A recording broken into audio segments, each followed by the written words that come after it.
fuune daawwattootaaf dhaggeeffattoota keenyaa kun miidiyaa keessan bokkuu multimedia. Bokkuu multimedia sagantaa Gingilchaa torbaniin fudhatee dhufu kan torban kana marsaa lammaffaa handhuura Oromiyaa magaalaa Finfinnee irraa furannee isiniif dhiyaanneera. Sagantaa Gingilchaa guyyaa har'aa qabatee kan isiniif dhiyaate qaxaleen keessan Habtaamuu Lamuuti. Kanneen sagantaa keenyaaf haaraa taatan toora YouTube'itiin nu daawwattan YouTube chaanaalii keenya subscribe godhaa. Ergaan keenya yoo isiitti toltes hiriyoota keessanii raabsuun dagatinaa. Haga xumura sagantaa keenyaatti nu waliin turaan afeerraa keenya yeroo hundaati.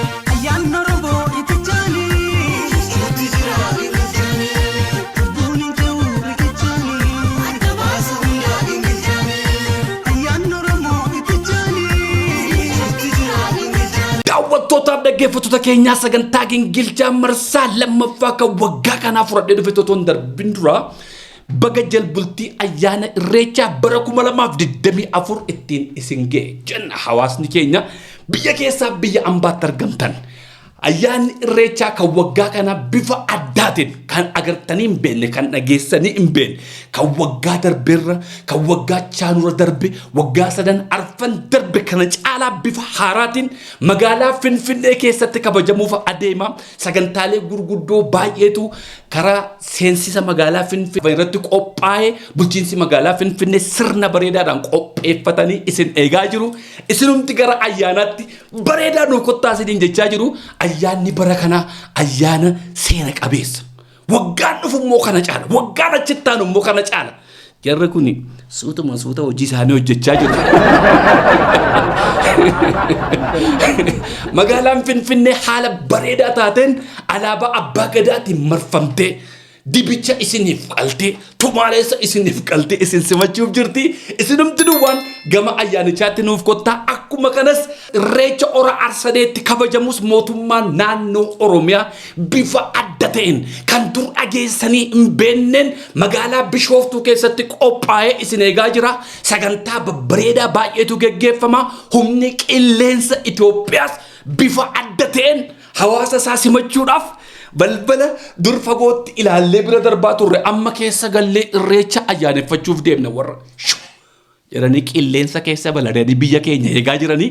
Ayyaana irreecha bara kanaa immoo bifa adda ta'een sagantaa adda ta'een artistoota isiniif qophaa'ee jira. Magaalaan Bishooftuus sirna bareedaadhaan Oromoo urgooftee kan durii caalaa babbareeddee isin simachuudhaaf sagantaa guddaatu geggeeffamee jira. Isin duwwaan irraa hin hafina. Ayyaanni bara kanaa adda waan an jedhu waan baay'ee hin qabu.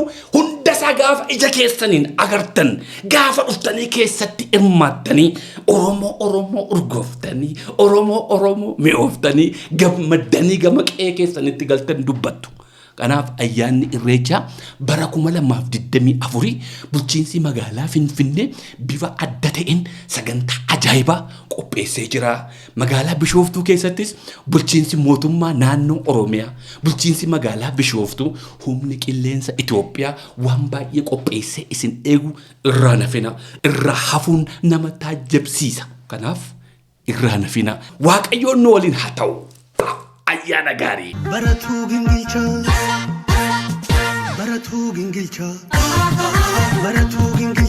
Daawwattootaaf dhaggeeffattoota keenyaa sagantaa keenya Gingilchaa guyyaa har'aa fudhadhee dhufe keessatti yeroo baay'ee sagantaa koo keessatti wanti dubbadhu yeroon dubbadhus kan itti nagaa argadhu irriba nagaa rafuu waa'ee nagaati. Nagaan hawaasa keenya barbaachisaadha. Oromoon nagaadhaa bakka guddaa qaba. Kanaaf Oromoon gaafa walitti dhufu dhanaas xilliin waliin hin jiru. Nagaa jirtu, nagaa bultanii, nagaa ooltanii, qe'een nagaadha, maatiin nagaadha, biyyi nagaadha, ijoolleen nagaadha, loon nagaadha. Nagaadhaaf kabajaa. Kanaafan yeroo baay'ee waa'ee nagaarraa dubbadha. Kanaafan yeroo baay'ee waa'ee nagaarraa haasa'a. Nagaatu saba keenya barbaachisa. Nagaatu biyya keenya barbaachisa. Nagaa hawaasa keenyaa boora'eef lafitti quba qabnu hin jiru jedheen kaleessas dheengaddas biyya faranjii keessas taa'een haasa'a.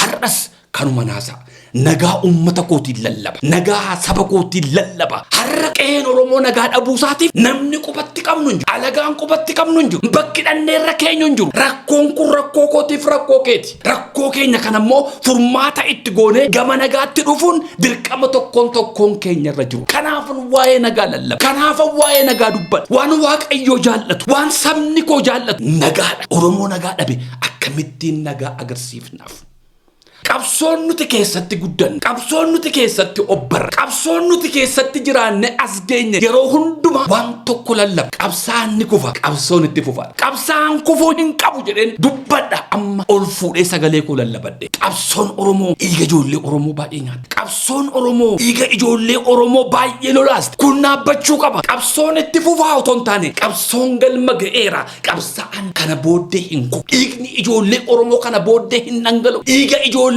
Oromoo kana booddee waraabessi dhugu foon ijoollee Oromoo kana booddee allaattiin hin nyaatu kana booddee ilmi Oromoo gammoojjii keessatti aarsaa ta'uun dhaabbachuu qaba jennee yerootti lallabnu sababiin isaa maal har'a kan masaraa nuuf jiru har'a kan biyya Itoophiyaa jedhamtu kana geggeessaa kan jiru alagaa miti nama Oromooti bina guddaadha yeroo ilmi Oromoo masaraa mootummaa keessa jiru ilmaan Oromoo bosona keessatti walaji yeroo ilmi Oromoo biyyattii geggeessaa jiru Oromoon sababii qabsootiin aarsaa kaffaluun salphina guddaadha kanaaf qabsaan hin kufu qabsoon immoo galma ga'eera jennee lallabachuu qaba hamma yoomitti kun itti fufuu qaba har'as ilmi Oromoo masaraa mootummaa keessa jiraate har'as ilmi Oromoo biyya kana otoo geggeessu maqaa qabsootiin ijoolleen Oromoo bosona keessatti dhiigi isaanii dhangala'uu qaba qabsoon adda bilisummaa Oromoo 1974 yeroo jalqabee kaasee Harargee keessatti maqaa AFLootiif maqaa adda bilisummaa Oromootiin obboloota lamatu walitti dhukaasaa ture lubbuu ijoollee Oromoo meeqatu Harargee gammoojjii keessatti obbolaa meeqatu wal galaafate maatii meeqatu buqqe meeqatu qeesarra baqate ilmaan Oromoo hamma diinatti dhukaasan caalaa walitti dhukaasaa turan hamma diina balaaleffatan caalaa wal balaaleffachaa turan maqaa AFLootiif maqaa adda bilisummaa Oromooti sana hundumaa dandamanne immoo gangalatee dhuma sagaltamoota keessa immoo rabbi nabsa isaanii maaru yeroo hayyu dureen adda bilisummaa Oromoo jaalle galaasaa dilboo aangoorraa ka'an maqaa qaacaa adda bilisummaa Oromootiif shanee adda bilisummaa Oromoo jedhuun obboloota lamatu walitti dhukaasaa ture gammoojjii Booranaa keessatti uummata see bilisoomsuudhaaf qawwee kaastee daggala kan galte ijoollee Oromoo meeqatu wal fixe hamma diinatti dhukaasan caalaa walitti dhukaasaa turan wal barbadeessaa turan inni kaan meeshaa guutuu fudhatee buttaadhaan muraasaan birgeedii fudhateetu waraana yeroo sana mootummaa yeroo sana turetti galan diasporaan biyya ambaa keessa taa'ee lafa qulqulleessee duddaa cabee taaksii oofe afaan ijoollee isaarraa fuudhe biyya koonaa bilisoomsitu mootummaa gabroonfataa kanarraa kaastu jedhee jabana sana keessa meeshaa bitee fi ergan meeshaa sana hundumaa guuratanii harka mootummaatti galan bara sana keessa bara wayyaanee dhuma 1990moota keessa ijoollee Oromoo meeqatu wal fixe sun hundumtuun keessa baane jennee gangalatee dhufe bara 2008 jeneraalonni gurguddaan uummata keenya gabrummaa jala jiru gabrummaa jalaa baafne ani dhufanii adda bilisummaa Oromoo makamanii jarumti deebi'anii walitti dhukaasuurran gammoojjii Eertiraa keessatti ijoollee meeqatu aarsa lubbuu ijoollee Oromoo meeqatu darbe hamma dhaqanii mootummaa yeroo sanatti dhukaasan caalaa walitti dhukaasaa turan wal barbadeessaa turan wal nyaachaa turan lubbuu meeqa sababii kanaan darbe hundaa sana keessa dabarree bara 2018 erga jijjiiramni kun dhufe erga kana booddee Oromoon hin boqota jennee gammanne inni kaan biyya ambaati biyya isaatti gale waraanni hangi tokko bosonatti fuudhan garee jaalle marroo garee faqqadaa jechuun ijoollee meeqatu walitti dhukaasa gandummaaf walitti dhukaasanii amantiif walitti dhukaasanii warra waliin baratan warra wal beekan warra hiriyaa waliin turan kaayyoo tokkoof manaa ba'an maaliif walitti dhukaasa maaliif wal nyaatan maaliif sababii isaanii isaan harrayyuu lubbuudhaan jiru ijoolleen Oromoo isaan gidduutti gaaga'amte Wallagga ba'aa kana keessatti lubbuu meeqatu darbe Wallagga dhiyaa kana keessatti lubbuu meeqatu darbe meeqatu wal galaafate meeqatu bosonatti hafe har'oo maaltu ta'aa jira har'as ijoolleen Oromoo bosonatti wal fitaa jiru garee jaalle sanyiif garee jaalle marroo jechuudhaan lubbuu meeqa kinoo shawaa dhiyaa kana keessatti darbaan jiru VOA irraan nageenye waan jaalle sanyiin dubbatu du'arra darbee bar wal fadhisanii walitti sirbuudhaan ijoolleen Oromoo salphina miti kunnuuf hamma yoomitti kun itti fufuu qaba hamma yoomitti kun deemuu qaba maqaa qabsoo bilisummaa Oromootiin ijoolleen Oromoo gammoojjii bosona Oromiyaatti galanii wal fixuu qabu maal kunnuuf salphina miti maaf kunnuuf qaanii miti jabana biyya Itoophiyaa ilmi Oromoo bulchaa jiru keessa bakka tokkotti dhaabbachuu qabam kun bakka tokkotti hingaa kan jedhu jiraachuu qabam warra isin fuulduraarraa akkamitti nu banne darbaa dabarsii ijoolleen Oromoo bosona Oromiyaa keessatti dhumuu qabdi sababii keessaniif immoo ummati keenya nagaa dhabuu qaba maal jibbiinsa tokko sinirraa qabaadhee miti. Jaalala sinirraa qabaadhee miti. Uummata isa nagaa dhabaa jiruufan iyyaa jiran. Uummata keenya nagaa dhabaa jira. Jaalala mootummaatu nama raachees immoo miti. Jibbiinsa mootummaatu immoo nama raachees miti. Uummata kootu nagaa dhabaa jira. Wanti kun dhaabbachuu qaba. Darbaa dabarsii walajjeesaa ijoollee Oromoo fixa asgaa jira. Har'a kan biyya bulchaa jiru Oromoodha. Misaayilii kan bulchaa jiru Oromoodha. Taankii kan bulchaa jiru Oromoodha. Miigii adda addaa kana kan bulchaa jiru Oromoodha. Of hin gaafadhe ergan biyya kana keessa dhufeeti. Waggaa 20 wayi dura kan hin biyya kana keessaa ba'e. Gaaffiin bara sana kaasaa turre. Bara sana keessa CD afaan Oromoo afaan koo sirbamuu qaba jennee an dhufee hin jiraafa keessi keessa kaa'annee dhanna mana mashata. Nu banaa jennee karan lollee baana har'a kana jira. Magaalaa Finfinnee keessatti har'a sababii qubeeti warri nu eegtan magaalaa Finfinnee keessatti qubee barachuu hin dandeenyu lafitti baratan hin jiru. Har'a manni barumsaa afaan Oromoo barsiisa. Alagaadhaan hin bullu Oromoodhaan buluu qaba jennee mormaa turre. Har'a ilma Oromootu biyya kana bulchaa jira. Waraana kan bulchaa jiru Oromoodha. Baankii kan bulchaa jiru Oromoodha. Biyya kana kan bulchaa jiru Oromoodha. Gaaffiin waggaa 25 duratti qabsaa'een har'a qabsaa'a. Carraan muummicha ministeeraa ta'uu namuma tokkoof kennama. Anko boritti hin dhalan. Ijoolleen narra dandeettii qaban baay'ee jira. Ijoolleen narra barumsa qaban baay'ee jira. Ijoolleen narra siyaayina qaban baay'ee jira. Kobor keessaa garuu na baasee biyya Kanaadaa kan na geesse carraan. Hiriyoonni koo sun hagaa arraa kobor keessa jiru. Carraadha. Isaan dandeettii qabaadhee miti. Isaan irra beekumsa qabaadhee miti. Isaan irra immoo siyaayina qabaadhee miti. Carraadha. Tarii kaleessa muummicha ministeeraa kan nuuf ta'u sammuu keessaa qabnata. Nan qaban ture. Waaqayyoon garuu gola isaa keessatti kan guddifate fide. Dr. Abiyyiif obbo Lammaarraa maaliif waan guddaan baran? Hiriyoota turan, waliin qabsaa'aa turan. Anaafi Dr. Abiyyi kan addaan nu baasu du'a duwwaadha jedhe obbo Lammaan Magarsaa. Walitti bu'iinsa siyaasaatu uumame isaan gidduutti. Siyaasaan waliin galle garuu walitti dhukaasanii wal miidhanii sababii isaanii gidduutti namni keenya miidhame sababii isaanii gidduutti ijoolleen Oromoo lubbuun bade lakkii jedhe. Waan fedhe yoo ta'u siyaasaan walii galuu abaanu. Siyaasaan waliin galin waliin acoqqollu. Obboleessa koo caalaa garuu alagaan filadhu jedhetu. Har'a akka inni itti jiraatu rabbitu beeka. Barumsa guddaa nuuf ta'uu qaba sun. Waan guddaan irraa baradha san. Obboloonni keenya kanarraa waa hubachuu qabu. Hamma yoomii akkas taana. Hamma yoomii warra salphinaa taana. Hamma yoomii warra kolfaa taana. Haal kun dhaabbachuu qaba. Hamma yoomitti haati Oromoo bo'aafti. Hamma yoomitti ijoolleen Oromoo manaa gadi baatee manatti galuu dadhabdi. Hamma yoomii qotee bulaan keenya manaa ba'ee manatti galuu dadhaba. Hamma yoomii sababii keessaniif ijoolleen Oromoo gammoojjii keessatti olajjeesti. Lubbuun badu sun isin gaddisiisu. Dhiigni dhangala'u sun isinitti dhaga'amu. Obboloota keessan miti. Hamma yoomitti kun gama nagaatti deebi'uun baay'ee nu barbaada. Baratuu Gingilchaa. Baratuu Gingilchaa. Baratuu Gingilchaa. Daawwattootaaf dhaggeeffattoota keenyaa sagantaa keenya Gingilchaa. Marsaa lammaffaa torban kanaa fudhadhee dhufe utuu hin goolabin dura ergan gara biyya kanaatti dhufe albeema afaan Oromoo artistoota Oromoo lamaan hojjetame irratti kan hin qooda fudhadhe tokko kan kabajamaa keenya abbaa keenya artist Elemoo Ali Skylight Hotelitti yeroo jalqabaatiif erga sirba sirbuu jalqabe waggaa 46 oli artist Elemoon albeema isaa baay'ee biyya ambaatti eebbifate. Biyya ambaatti hojjechaa ture. Yeroo jalqabaatiif garuu Oromiyaa keessatti baatii lama dura Skylight Hotelitti eebbifate. Sagantaa baay'ee bareedaa ture. Sagantaa baay'ee namatti tolu ture. Anis albeema eebbifamu kan jalqabaan irraa qooda fudhadhe. Hamilee guddaan ture. Sirban kanaan dura dhiisee yoo akkanatti deebi'u na gochuuf adeema. Maaliif baay'inni namoota gammachuun namoota haalli achitti geggeeffamaa ture baay'ee namatti tola. Baay'ee nama gammachiisa. Xiqqoo waltajjii irraa warri seenaa Elemoo dubbisaa turanii waan baay'ee waan beekan natti hin fakkaatu. Seenaa Elemoo waan baay'ee jira waan irraa dubbatamu. Haa ta'u garuu intalli mucaan durbaa walaloo isteejii irraa dubbistu seenaa Elemoo walitti cuunfitee walaloodhaanii waan bareedaa lafa nuu keessee jirti. Waan baay'ee qorattees. Intalli sun intala waggaa 11 kan intala waggaa 10 caaltu. Garuu sammuun ishee sammuu nama guddaati. Galata guddaa qabda giiftii koo. Seenaa artist Elemoo waggaa 46 ol artii keessa ture cuunfitee maqaa ijoollee isaatii illee utuu hin hambisin hiriyoota isaatii utuu hin hambisin bifa walalootiin bareechite nutti himtee jirti nuuf guddadhuun siin jira artist Elemoo Alii eebba albeema isaa kanarraa hamma milkaa'e hamma milkoomne kan jedhu isaafan dhiisa sagantaan guyyaa sana skylight itti geggeeffame sagantaa baay'ee bareedaa ture sagantaa baay'ee namatti tolu ture namoonni yeroodhaan argamanii sagantaan sun yeroodhaan goolabame wanti hundumaan baay'ee namatti tola artistoota Oromoo kabroof illee hamilee guddaa ta'ee jira.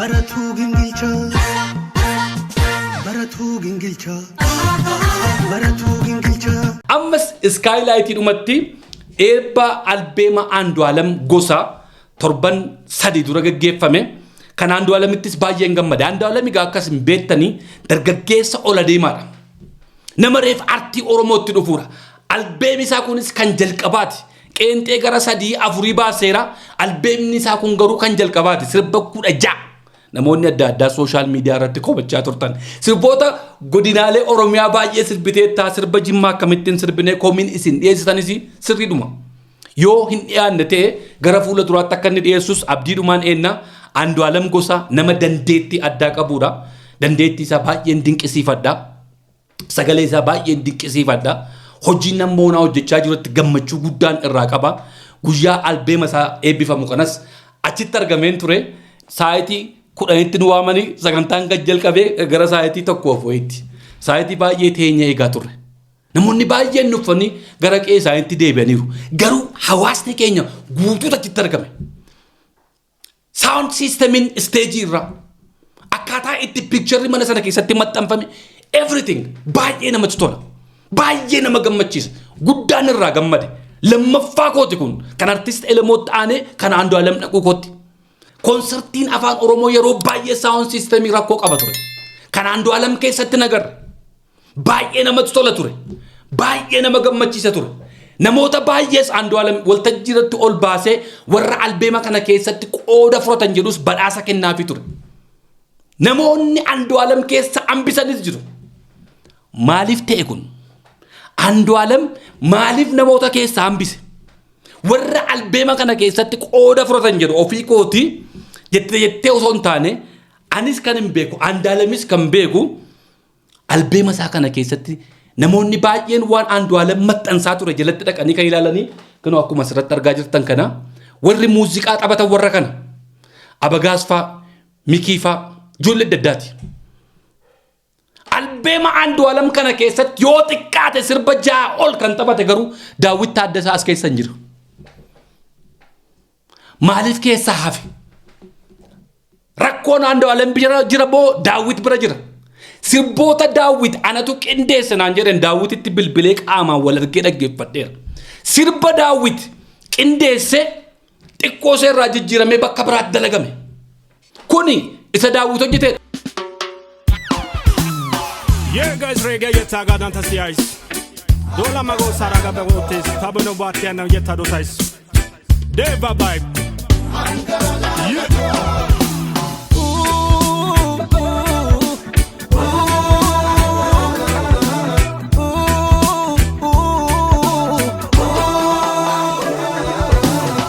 kunimmo kan namni bira maqaatti argate Yichis bagarege sabaran dola mago sakiri Bahia didi gaga yagishin miki jano song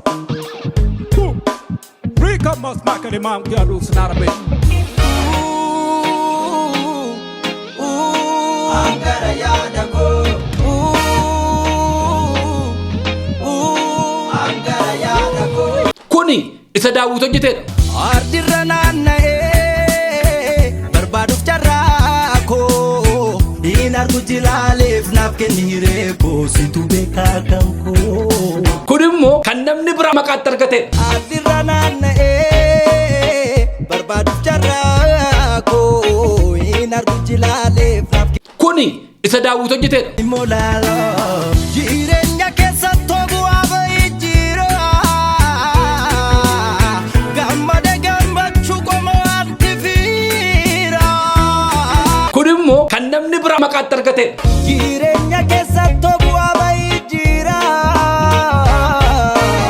gamade gambachu komo antifira kuni isa Daawit hojjetee Otonku saya mutome arkana nyate tome arkana nyate taesiyan Kunimmoo kan namni bira maqaatti argate. Jifuun ebogo totadinal palme waranu fuldura akalalu Kuni isa Daawit hojjetedha. Bishanuma mal makan talilani Kunimmoo kan namni bira maqaatti argate. inni simbirtuun biyya abbaan duula Oromiyaa Kuni isa qaba sirba 8 oltu jira. Kan gabaarran ba'inis jira. Maaliif Daawit warra muuziqaa arreenjii godhan keessa hin jiru? Tarii rakkoon kun Andu'aalem bira hin jiru ta'a. Warra Andu'aalem gorse bira ta'a. Manaajerii Andu'aalem bira ta'a. Obboleessa Andu'aalem bira ta'uu danda'a. Beekon maaliif haqi ilma Oromoo dhokata? Daawit rakkoo qabaachuu danda'a. Daawit Andu'aalemiin beellame hafuu danda'a. Garuu maaliif maqaan Daawit achirraa dhabame? Waay Andu'aalem si gaafachaa jira. Maaliif seeraanis nama gaafachiisa gaa wantichi? Ilma Oromoo muuziqaa qindeessistanii hojjisiistanii isuman hojjete kana immoo fuudhanii alagaa biraa bira dhaqanii bifuma sanaan koppii godhanii kana baluu jedhanii kaa'uun sun seeraa Andu'aalem sin gaafadhan. Ati nama waan guddaa sirraa eegnudha. Walaloo artistii tokko ati barreessite yeedaloo gootee fi laattee fi artistiin sun iddoo biraa dhaqee waa xiqqoo tokko geeddaree nama biraan naa kennoo siin jedhe si gammachiisa. Maaliif ijoolleen Oromoo akkas wal gooti? Akkas wal gochuunoo maaliif barbaachise? Maaliif wal ukkaamsuun barbaachise? Daawit artii Oromoo kana keessatti nama shoora guddaa taphateera. Waan baay'ee nama hojjeteera. Bara fincilaa sana keessa utuu jijjiiramni kun hin dhufin sirboota bara sana ba'aa turan haga haadha warraa isaatii wajjin addaan ba'utti istiidiyoo buluudhaan artistoota meeqa nama gara fuula duraatti fideera.